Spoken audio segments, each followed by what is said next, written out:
Hello, hello. How are you doing today? A little bit late getting started.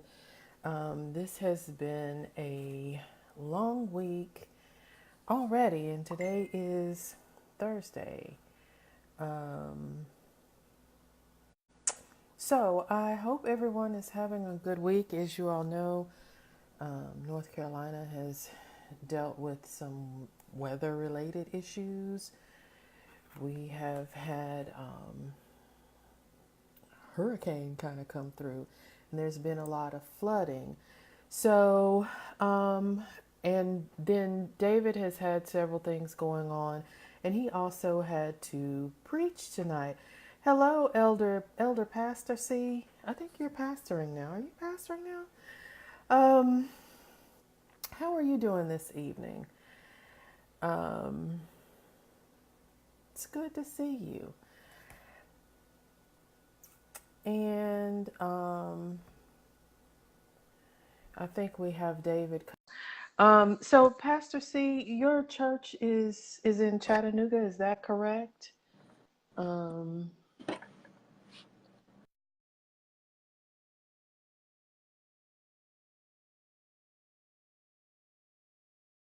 you still got on your preaching clothes, Elder Hall? I Is am it me or is it you that's freezing up? here. Okay. I don't know. I think it's you. I think It's you've me. been freezing. Your thing has been freezing up lately. I think it's Um, trolling me. I mean, it's like the internet is trolling me. It's the trying to freeze internet it. is trolling you. Okay, so Calvert after we Brantley, what's get through, going on, man? where's Calbert? Hey, Calbert, Elder Pastor Calbert Brantley. Hey, Calbert. C Boy B. Oh, Celebration Church. Okay, Elder C. When the next time I'm in Tennessee, I'll have to check that out. You know, when I was there in May, and I was asking you, think about radio stations in the area. I was there for a couple of days, so I need to come check y'all out, see what's going on over there. Okay, I'm so just glad sorry, you still David. go to church. I'm, I do go to church. I'm Why glad would you think I'd you, ever stop going to church? giving up on church and things. Why would I give up on church? Don't give up on church.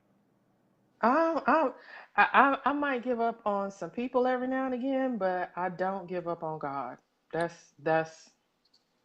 So I don't give up on which God, but which it's brings a which brings us to our first theological query of the night. Is the church and God the same thing? okay. You know what? So are you attempting to avoid our topic for tonight? Is No, that no, what you're no. trying to do now? I'm not trying Because to. that's what it looks like. It I'm. looks like you're trying to avoid our topic for tonight. I'm Because you already know I already gave you my theory on strings, so right. All right, all right. nobody will go for my theory on strings.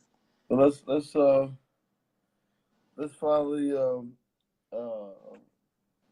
talk about the topic. You want to introduce it tonight? Okay, yeah, I'm going to introduce the topic. I'm going to do a couple of things very quickly. The first thing that I'm going to do, and you don't get to interrupt my first thing. Why is your picture freezing? Your picture is like this, like frozen picture thing. Is it still frozen? It is on my screen. That's terrible. Okay, so maybe it'll get delivered and start moving in a minute. I'm But gonna figure so I'm something gonna, out. huh? I'm gonna figure something out. Okay, so I want to. You might have to turn your camera off and back on again to unfreeze it. We'll see what happens. We'll see what happens. This might get it. Hey, Miss Clinton. All right, go ahead. Calvert, are you in Cleveland, like is in Ohio? Is that where you are? I'm sorry. See, they're scrolling and saying stuff, and I get distracted. I don't have a Don't long get the attention span. don't If get. anybody hasn't figured that out yet, I do not have a long attention span. Okay, so my quote that I want to start with tonight is Howard Thurman. I love Howard Thurman. Not so much because I think he is absolutely right all the time, but because I think he helps us to think. He puts things in a frame of thinking about God and what God is doing. So this quote comes from I don't have my glasses on. This quote comes from Jesus and the Disinherited, which is one of his books. And the quote is, if a man knows precisely what he can do to you or what epitaph he can hurl against you in order to make you lose your temper, your equilibrium, then he can always keep you under subjection. And I thought that was um, a pretty interesting thought process. It's very true. Very, very true. It's very true. So let me give you all some background on liberation theology. I'm going to try to cover this really, really quickly. All right, man, real quick, Um, super fast. yeah, I know. Let's go over like 500 years of stuff in like 30 seconds. More, Um, more like 75 years. More no, like 75 years. Man, more like 75. no, More like 75. no. Here, Okay, so let me. Okay, your picture's unfroze. But anyway, 55. stop arguing with me for that. Just chill. Let me do this first. No, Cause go see, ahead. I knew we weren't gonna agree. I knew we were gonna like fork in the road before we even got started. No, this looks good. Go ahead. Okay, You got it. okay. So liberation theology technically began. No, sorry, I have a child trying to walk through the house with no clothes on. Um, Then you gonna tell the world. huh? Tell the world, Mom. Tell the world. I mean, that was better than the world seeing it. Now, thank God for that. I'm glad you're in the corner, right? Exactly. Thank you. Stay in the corner. Exactly. Stay in the corner. Okay, so anyway, liberation theology. Oh my gosh, can we stay on task here? Okay, liberation theology. We're going to actually go back to the 1500s. Stop it. I'm sorry. Stop it. I'm sorry. Stop it, stop it, stop it. Okay, so Bartolome de las Casas was actually the first priest ordained in the quote unquote New World in the Americas. And he was in Hispaniola 1502 ish. And he started noticing that the higher his rank moved up, they kept giving him quote unquote serfs, what we would call today slaves. And they were the indigenous people that were there. And so every time they would give him some more land, it would include some more of these people. Well, he started noticing, like within the 2 years that he was there, he said, you know, there were about 2 million people here when we first got here. Now there's probably only about 200. So he started trying to write back to say, y'all need to treat these people better, even though we want their stuff and we want to take this land, but can we not treat them so bad?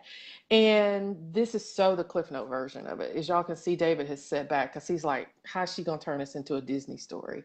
So, You just basically said, dude said, "Hey, yo, can we take their stuff, but beat them a little bit less? I mean, do we have to kill all of them?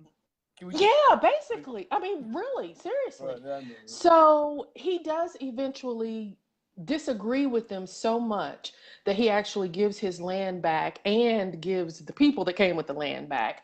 But amazingly, there was not an end to that there because they turned around and just sent him to another island and kind of tried to do the same thing. So he starts becoming an advocate for this process of maybe we really shouldn't treat these people as badly as we're treating them.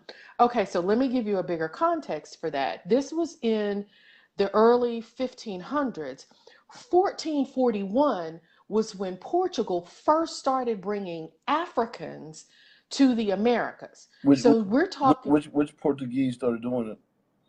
You know, which Portuguese, like the Portuguese in Portugal? was Is that a riddle? What I mean, uh, which Portuguese? it was probably the Sephardic Jewish. It's probably the Sephardic Jews that were there after the disposition of the Inquisition that moved them out of Spain, and they kind of dispersed. Right. Then they So, then they okay. had links. So the 700 years that Spain was ruled by, I mean, Spain and Portugal were both ruled by the Moors. And so basically, they were trying to figure out how to not only remove them in power, which is why Columbus sailed the ocean blue in 1492. He was doing that at the command of Isabella of Spain, because they were trying to figure out, what do we do? We're trying. We got too many things going on because these Moors are here, and we're trying to. And so all of this is playing into the factor 1492. Remember, 1441, Portugal was already starting to try to bring human lives here. But in the 1500s, when they had killed off so many of the natives, then they start replacing those laborers, slaves, if you will, where, because they had killed so many natives, so they amped up the number of Africans they were bringing here. And so this is why you have the largest portion of the African diaspora outside of Africa is in Latin America. So this is a bigger picture. So Bartolome de las Casas is bringing this to light, this mistreatment of the natives that were there, and it trickles over into the treatment of the African slaves that they were bringing in, but nobody wants to hear him. So when you start getting into what David is talking about, is this 60 years ago from now, this is this has been a building process in Latin America, and it trickled over, if you will, into a different framework that addressed the issues that were going on in the Americas. Because you have, Pablo Freire, which did the Pedagogy of the Oppressed. And then in the Americas, you have Howard Thurman, which I already mentioned, and James Cone. Now, James Cone and the Lynching Tree, if you have the patience to read it, it's a dense read because he is so not politically correct. And I think he's a little bit, would you say militant? He's a Very, little harsh. he's very He's a angry. little harsh. He's very angry. um, Howard Thurman, the book Jesus and the Disinherited, is a much easier read because it focuses more on the theological, like what is God doing in this context. But James Cone he's harsh. I mean, he brings out some very good points, but the way he writes is so very harsh. And so Um, can I jump like right in right here? Yes, go ahead, because All I'm gonna right. drink some water now. Because I just said like two, three, four, five, 6 centuries worth of stuff in like 2 minutes. Right. Well, here's the thing. The thing about James Cone, as opposed to Howard Thurman, is that James Cone is much more political. At the tail end of his treatise, uh, Are you a fan of Cone? I wouldn't say that I was necessarily a fan of Cone, probably because I really have I have a issue with his final point of departure leads to a government system that is just a different, which is just oppression by another name. So, but that's me. And that becomes the tension, I think, all the way across liberation theology. Right. I think that we have to look at liberation theology from the standpoint of how do we become liberated. So that's how I build the bridge to global missions. Well, see, no, Um, let's stay right there. Let's stay right there. okay, where are we staying? Right there.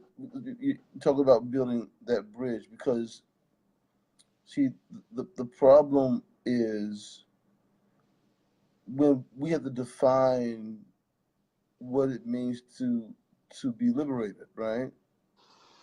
Okay. And this is the problem with liberation theology because the definition is a constant moving goalpost. It's always oscillating, always But, well, is that because culture is always moving and changing? Is it well because justice is always moving and changing? well Or is it it's the because thing. theology is always moving and Okay, changing? some concepts some concepts some concepts shouldn't change. They should be to whatever extent Is universal. this okay, is that a utopian statement, No, or is not that no no no. It's like this right here. Okay, So I'll give you this a perfect example. So if I said to someone, you know, we are all equal, that statement means can mean two or three different things.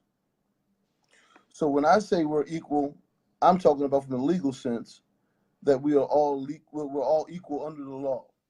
Like the law, we're all equal under the law. You mean like nobody can come in your own house and shoot you?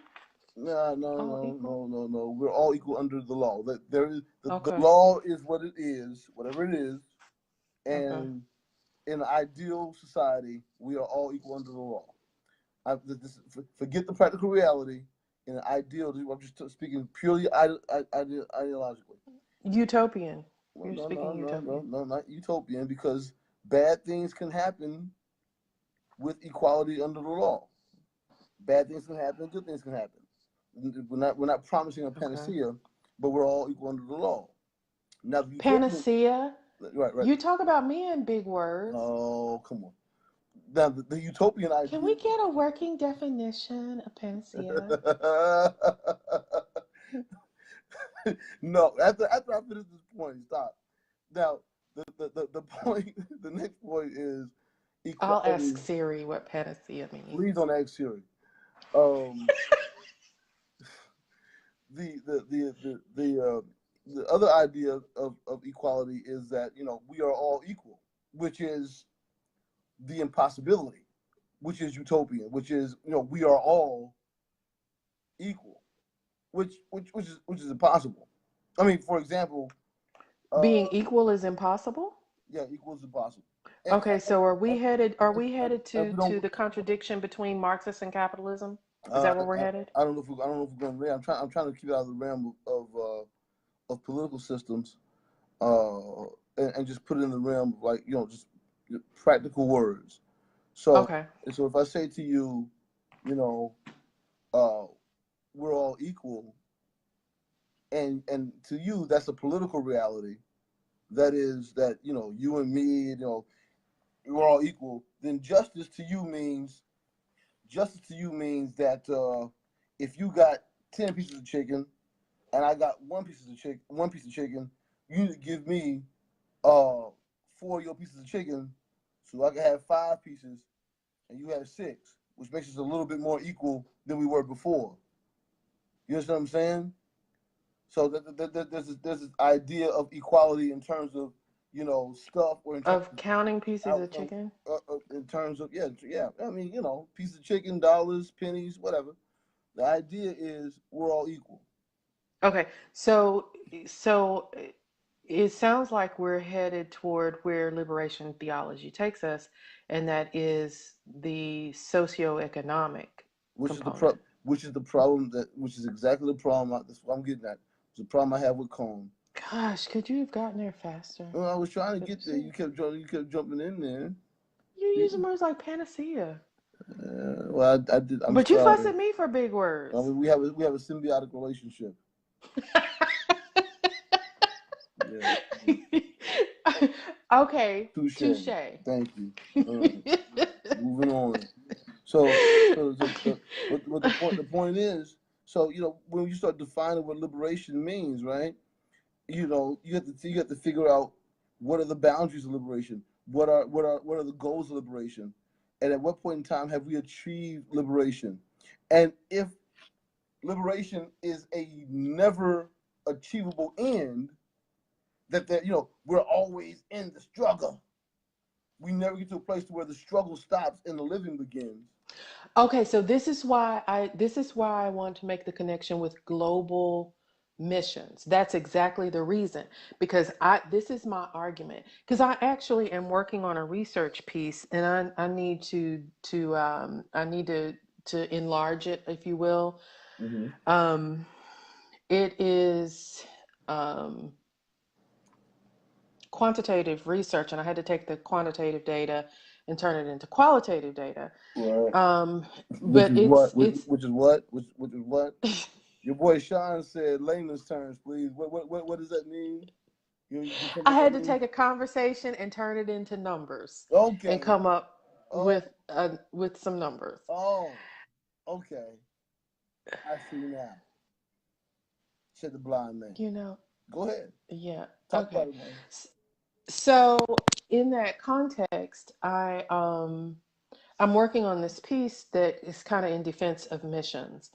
And so that's why I'm fascinated with liberation theology, because my argument is that part of our becoming liberated is to take ourselves from the side of the assumption that we are the one in need to becoming the need meter. The need meter. Yeah. Okay, okay. You know what? Okay, I know. I Stop I making no no fun no. You of guys, I didn't hear you. That's me the getting one old. who meets needs Yeah, for yeah. others. That's not your Is fault. that better? Yeah. That's me. That's not you. That's me getting old. I'm sorry. Your ears don't hear Appalachian well, I know, right? My ears don't hear East Tennessee well.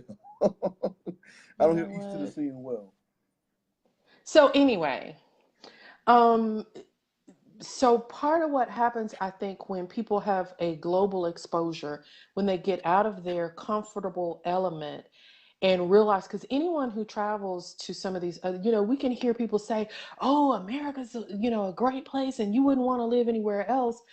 But they can only take it for what you say if they never see or interact with other people. And what happens when you leave this country and you actually go and interact with other people, you start to redefine your own situation, not the other person's situation in isolation, but your own situation. And so that becomes very liberating, because you have to take on the aspect of being able to be a blessing to someone else, Mm-hmm. to stop having this ideology of the self that says, I need somebody to do something for me. You Mm-hmm. have to put yourself in a context of saying, what has God done for me Right. that is part of how I live out Right. what I believe that God is doing in my life. And so for some, that may be to be an advocate for the mistreatment of others, but for many, that may actually be the interaction of understanding the humanity of other people, and to realize that there are different socioeconomic components that play out in the culture of different countries. Oh, so And that's a okay. lot to get people to understand, is that having a new pair of Jordans is not the highlight of what you can be doing with your life. But let's back up. Okay. And don't make fun of Nike buying, because Nike buying is the big protest thing now. We bought Nikes. I bought Nikes. I'm down for the struggle. I spent $80 to kick it to the My man. question is, Stop you know being what? funny. I would love that more Yes, I if would. more people said, you know what? I didn't buy the shoes, but I bought some stock. You It's ain't heard that uh, yet. You ain't okay. heard that. You ain't heard that yet. I like more. I would like it more if you Negroes would stop taking your money to these white businesses to prove something to somebody else. When they wouldn't let you Who ride the who bus. is the Hold on, somebody else that we're wait, hold proving? on. I got Who is wait, the somebody else? I got to go off here because we talk about liberation theology, and I'm gonna spin this back.